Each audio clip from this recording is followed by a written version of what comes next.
Harvey. How's it going today? Today we'll be talking about head loss.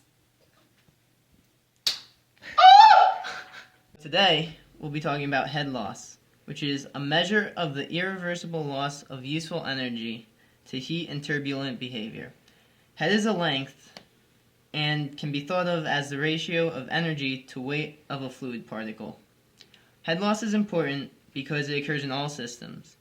Let's look at our energy equation, where H pump is our pump head, P over gamma is our pressure head, Z is our elevation head, alpha U squared over 2G is our velocity head, H turbine is our turbine head, and HL is our head loss. And as engineers, we would like to minimize head loss in order to maximize our useful energy output. So now we've seen the mathematical definition of head loss. We will now look at what actually physically causes head loss.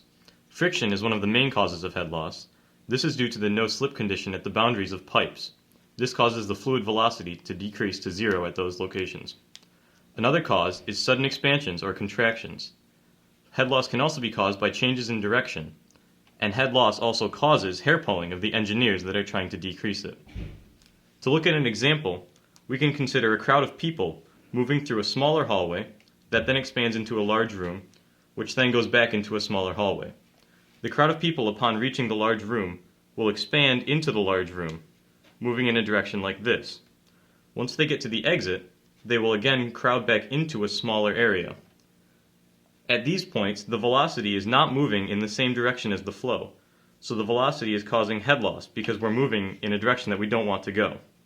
This is also turbulent behavior in a fluid. So in order to talk about ways to reduce the friction or to reduce the head loss, we will talk about the Darcy-Weisbach equation, which applies to frictional head loss in a pipe for fully developed flow that is either laminar or turbulent through a circular or rectangular cross-section. The equation states that the frictional head loss is equal to the friction factor times the length over the diameter or the hydraulic diameter times velocity squared over 2g, where the friction factor is defined by this equation and the hydraulic diameter is defined by this equation. This equation shows that the frictional head loss is proportional to length and inversely proportional to diameter, which means in order to decrease frictional head loss, we can either shorten the length of the pipe or increase the diameter.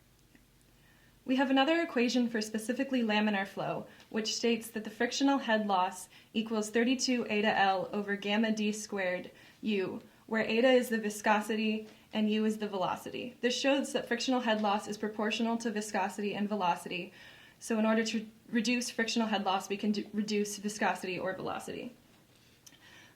Frictional head loss can also be reduced by having smoother pipe walls. For non-frictional head loss, this can be reduced by having fewer expansions or contractions and reducing the abruptness of bends. Early, and then we'll just okay, so just give us a countdown now and then we'll say it. I'm recording it right now. You guys can say Thanks for watching. Thank you for watching.